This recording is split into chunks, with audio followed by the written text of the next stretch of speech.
여기가 발산의 가장 높은 부분이고요. 발산 청춘마을이라고 해서 마을 재생 사업 해가지고 지정돼서 조금 개발되더니 지금은 조금 유명무실된 기분이 없지 않아 있습니다. 그래서 여기는 지금 예술 작품들이 와 있잖아요. 우리 이성웅 작가라고 제가 좋아하는 작가인데 고대 출신. 우리 저 예전에 민족문제에서 광주지부에서 홍선 소녀상. 예, 도로에 나가서 대형 소녀상 만든 작가예요. 우리하고도 상당히 밀접한 관련이 있는 사람인데 여기 이 작품이 이성웅 작가 만든 작품입니다. 여기는 주로 언제 오냐면요, 밤에, 여름날 밤에 여기 와서 캔맥주 하나 마시면 그러게 시원하습니다. 여가 예상외로 전망이 좋아요. 예상외로. 바람이 솔솔 이렇게. 천 건너편에 보이는 전남방지하고 뗄래야 뗄 수 없는 공간입니다.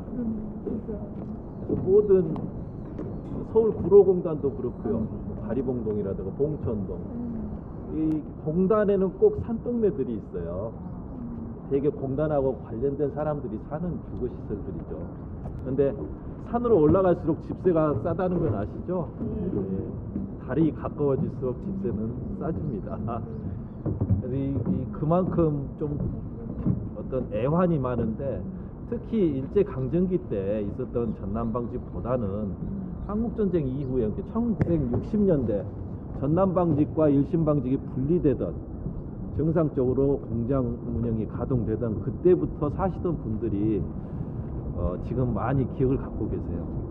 그래서 일단 일제강점기 때 힘들었던 기억은 기다가 듣기로 하고, 1960년대 이후에 전남방직에 사셨던 분들이 수많은 산업폭력, 그리고 독재폭력, 여성 인권 측면에서 봤을 때 많은 남존 여비 사회에서 나왔던 그런 산업폭력, 그리고 우리가 은연중에 간과했던 환경폭력이라는 게 있어요.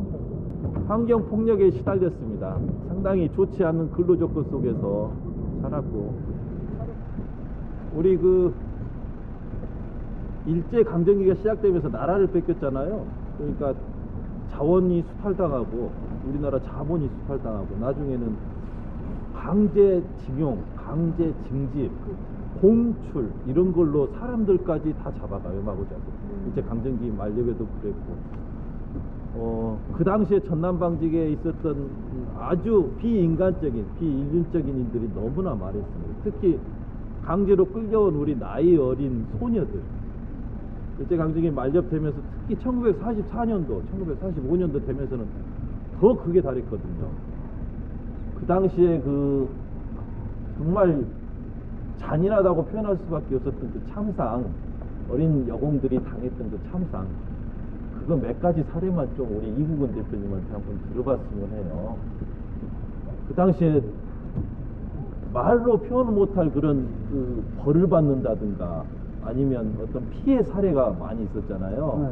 어쨌나요, 그때? 그러니까 이제 해방 이후에도 60년대, 70년대, 80년대까지만 하더라도 이제 저임금 인정을 좀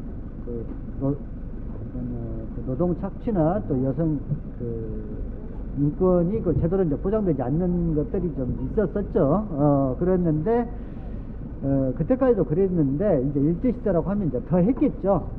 일제 때는 단순히 먹고 살기 위해서 자유취업자가 아니라 모든 것들이 이제 전쟁에 이제 동원할 수 있는 체제였었죠. 예를 들어 1938년에 국가총동원법에 의해서 그 다음부터는 이제 물자나 어디 농산물, 자원, 막판에는 사람까지 또 공출이라고 하는 이름으로 이제 할 수 있었었는데, 이제 직접 피해자들 좀 얘기를 들어보면, 예를 들어서 장흥에 있는 한스님 할머니 같은 경우는 동네에서 고무줄 놀이 하다가 그냥 트럭에 실려오고, 그 다음에 장성에 있는 한 할머니 같은 경우에는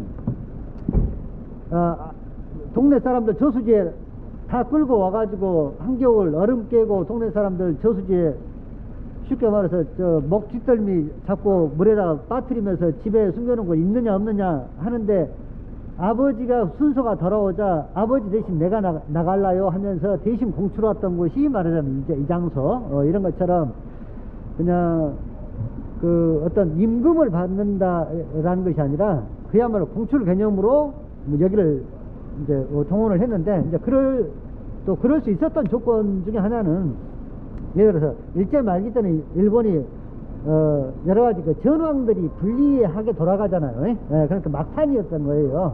특히 이제 44년도에는 여기가 군수업체로 지정이 돼요. 가네보라고 하는 기업이. 그러니까 여기는 군수업체였어요. 그리고 여기에 종사하는 종업원들은 군수업체로 지정되는 순간 여기는 일종의 뭐 마음대로 그 착취가 가능한 구조였었고, 그 다음에 또 하나 조건은 일본도 당시에는 공장법이라고 하는 것이 있긴 있었어요. 그리고 또 ILO에도 가입되어 있던 국가이긴 했고, 그랬는데, 자기들이 말하는 것은 이제 조선도 한 나라라고는 하지만은 공장법을 여기는 도입을 안 해요. 조선은. 그러니까 일본과는 다르게 마음대로 착취를 할 수가 있었던 것이죠. 그리고 이제 전쟁에 동원하기 위해서 계속적으로 어쨌거나 당시에도 그 법이라고 하는 체계가 있었는데 연령을 계속 낮춰요. 16세에서 14세에서 다시 12세로. 그것도 만 12세 이상만 할 수 있는데 막판에는 만 12세라고 하는 것도 지켜지지 않죠.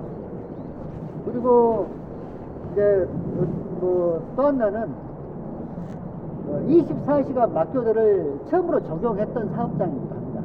네, 그러니까 12시간 막교대라고 하는 것이 일본에도 없었는데 자기들의 정연방직 그 기록에 의하면 여기 도입했더니 훨씬 생산성이 좋았다. 자기들이 미국 평가 기록 보면 이렇게 이게 상당히 어떻게 보면 좀 그 노동 착취로서 상당히 여러 가지 그 아픈 기억들을 가져가고 있는 것이고, 그러다 보니까는 어떤 사람한테는 여기서 밥 먹고 살 수 있고 시골에서 그 헐벗던 겉보드는 낫다 하는 사람도 있었지만, 그런데 이제 이 방직 이 공장의 공정이라고 하는 것이 이게 별로 좋은 조건이 아니에요. 상당히 좀 열악한 그 환경이에요. 그 공정이라고 하는 것이 먼지에다가 습기에다가 열에다가 그 다음에 여러 가지 뭐 조건이 좋은 것도 아니고, 그러다 보니까는 그리 이곳에 있으려고 하는 사람이 없게 돼요. 그러다 보니까 처음부터 계약을 할 때 3년 계약을 하게 되고 3년이 안 채워지면 나가도 못해요. 그 만난 분 중에는 이제 본인은 10년을 근무했다라고 그러는데 제가 볼 때는 10년은 아닐 것 같고 8, 9년 정도일 것 같아요. 그러면 11살짜리가 와가지고 20살 때 나왔다라고 하니까 10대를 온통 여기에 청춘을 다 바쳐버린 거예요. 그런데 본인 말로는 3년이 끝나고 가려고 하면 안 보내준다 이거예요. 이제 왜냐하면 오려고 하는 사람은 없고 3년이면 그래도 배웠던 사람이 나가는 것을 쉽게 허락은 안 해주고, 그리고 이제 얼른 못 나가도록 하기 위해서 월급을 안 주죠. 퇴사할 때 준다라고 하면서 3년 동안 묶어둔 것인데, 이것도 사실은 이제 일본이 당시 전쟁 비용이 좀 필요했기 때문에 전시에 이 자금을 돌리기 위한 뭐 이런 목적도 좀 있었었고, 이제 이런 속에서 이제 무한한 어떻게 보면 인권 착취나 노동 착취가 좀 가능했던 것이고, 그러다 보니까 이제 누군가는 이 공장을 나가려고 하는 사람이 있을 거 아니에요. 그런데 이제 나가려고 하는 사람이 많을수록 사실은 지키는 사람들이 많죠. 그러니까 담은 높고 망문을 설치해 가지고 못 나가도록 하고, 또 담장 위에는 또 철제 울타리를 해 가지고 쉽게 나갈 수 있도록 허용을 할 리가 없죠. 그럼에도 불구하고는 누군가는 탈출을 하려고 하는 사람이 있죠. 그러다가 이제 그 지하수로 나가려다가 이게 그 삼을 삶는 뜨거운 물에 뭐 이렇게 해서 사망한 경우도 있고, 그 다음에 이제 또 누군가는 결국은 또 나간 사람이 있지만 뭐 결국은 다 이제 잡혀오게 되죠. 그러면 이제 일종의 그 예방 효과를 위해서 다음 사람들이 감히 그 탈출에 대한 생각을 못 갖도록 하기 위해서 할머니 이제 말씀에 의하면 인간적 그 모멸감을 주는 거예요. 수모를. 그러면서 이제 물론 이제 대다수는 이제 여성 사업장이기는 하지만 그런다고 해서 남자가 없지는 않죠. 기술직이랄지 관리직이랄지 남자도 뭐 100여 명 이상 있는 곳인데 모두 그 옷을 벗겨요. 그러면서 이제 그 앞을 이제 사람들 모두 모이도록 해가지고 이제 왔다 갔다. 그리고 이제 할머님 말씀에 의하면 이제 그 지나가는데 지금 어떤 장면을 얘기하는지는 모르겠는데 무슨 채찍 같은 이렇게 회초리 같은 것을 남자가 들고 그 뒤를 따라서 아무튼 했다고 그러는데 아무튼 이런 식으로 해가지고 그 감히 엄두를 못 내도록 뭐 이렇게 좀 했었고, 할머님 이제 말씀에 의하면 다 똑같은 조선 사람인데 누가 그것을 쳐다볼 사람이 있겠느냐, 다 그 눈을 피하면서 속으로 울고 있다, 이런 얘기를 할 때 그 90화 되신 할머니가 그런 얘기를 할 때 그 부들부들 떨면서 그 얼마나 그 큰 어떤 그 아픔으로 남았으면 지금도 그 연세에 그런 얘기를 할까 하는 생각이 좀 들었었어요. 예. 일제시대라 보니까 이제 더 그랬겠죠. 예. 시간을 좀 뒤로 와서 이 주거 지역을 저는 전남방직 제2공장이라는 식으로 한번 대입해 볼게요. 여기가 전남방직은 아니었지만 집에서 부업이라든가 이런 아르바이트로 일을 하는 할머니들, 그런 분들도 많이 있었어요. 발산마을이라는 자체가 갖고 있는 게 전남방직이 낳은 또 하나의 어떤 사생아, 공단 피해가 가지고 있던 그 밑바닥에 있었던 사람들의 어떤 치열한 삶의 현장, 이런 기억들이 있었어요. 다행히 이곳에서는 아신 분이 한 분 오늘 참여해 주셔서 그 당시 어렸을 때 어떤 일이 있었는지, 또 어떤 부업이 있었는지, 전남방직과 관련된 할머니들이라든가 아니면 어머니들이 집에서 했던 일들, 또 당시에 뭐 사회상 같은 거, 이런 걸 조금 들어볼까 해요. 우리 이혜영 작가 선생님이 다행히 여기서 나셨다고. 그 당시에 좀 어땠나요? 막 태어났을 때. 막 태어났을 때를 기억하면 좋겠지만 제가 기억을 못해서. 예, 이혜영이고요. 저는 그러니까 여기서 1976년에 태어나가지고요. 그리고 선생님 88년 조금만 더 뒤로 가주실래요? 89년 그리고 이쪽을 되면서 좀 봐주세요. 농성동으로 탈출했습니다. 네. 아, 꽤 오래 사셨네요. 그러니까 태어나가지고 여기서 초등학교를 다 보내고, 광천초등학교.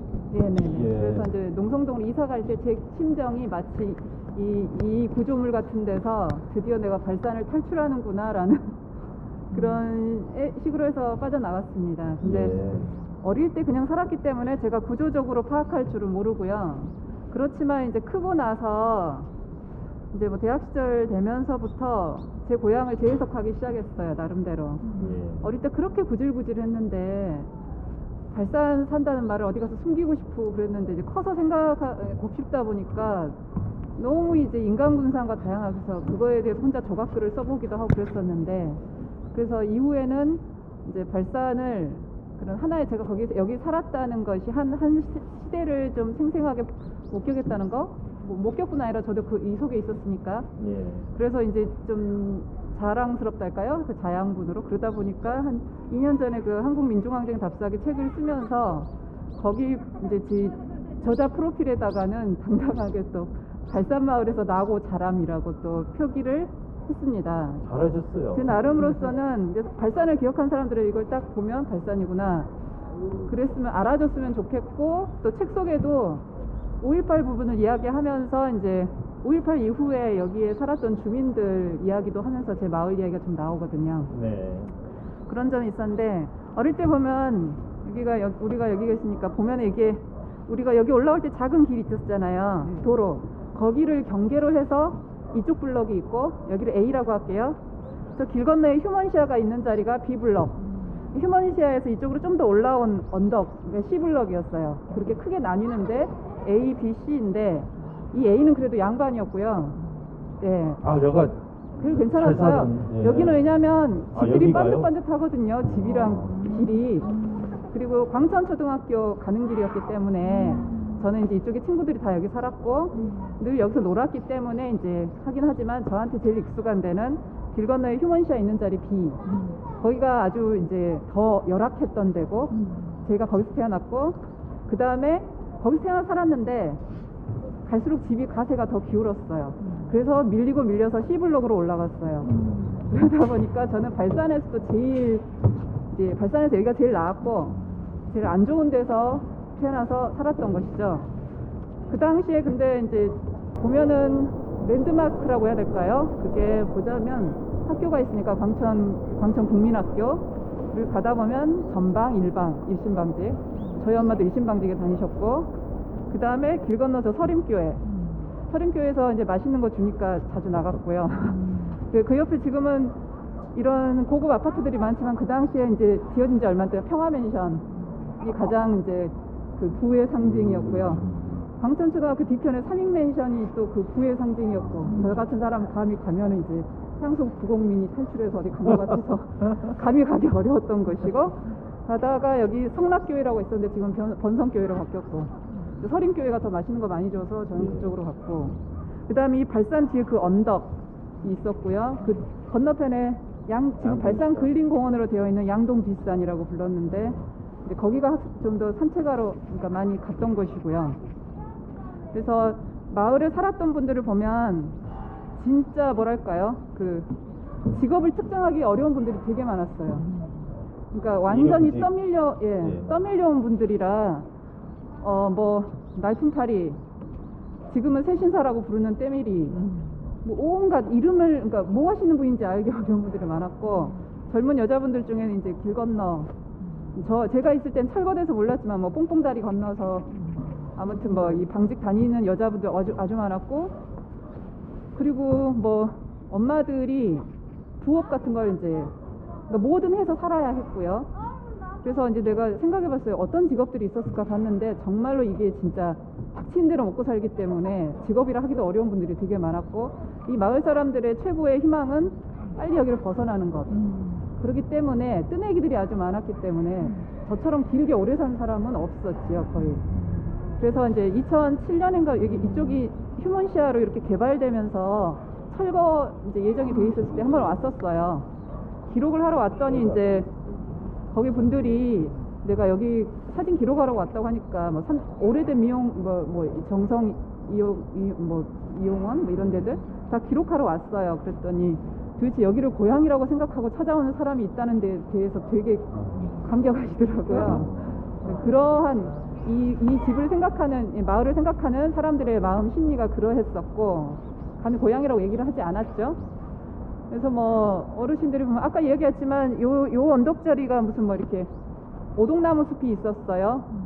조림해 놓은 뭐 그런 데서 뭐 면사 감는 엄마들 뭐 흔하죠. 명태 까기 뭐 까기 인형 발바닥 붙이기 그리고 또 저기 광주 천변에서 무슨 그 근처에서 뭐 깻잎 뭐 캐다 와가지고 깻잎 개는 거 뭐 온갖 것들을 닥치는 대로 해서 열거하자면 한도 끝도 없고 그리고 또 양동시장에 장사하시는 분들 뭐 등등등 막 이랬었는데 그래서 그렇지만은 제가 이제 그 구질구질한 것만 많이 봤지만은 나중에 다시 탐색하면서 봤더니 저기 유일하게 약국이 하나 있었는데 발산 약국에 약사 아저씨가 되게 대대했거든요. 근데 이제 나중에 이제 제가 자라서 빠져나와서 이야기를 듣자 하니 5.18 우리 오빠가 목격한 바로는 5.18 때 진짜 그냥 약국의 걸 다 떠다 내가지고 트럭이 싫더라.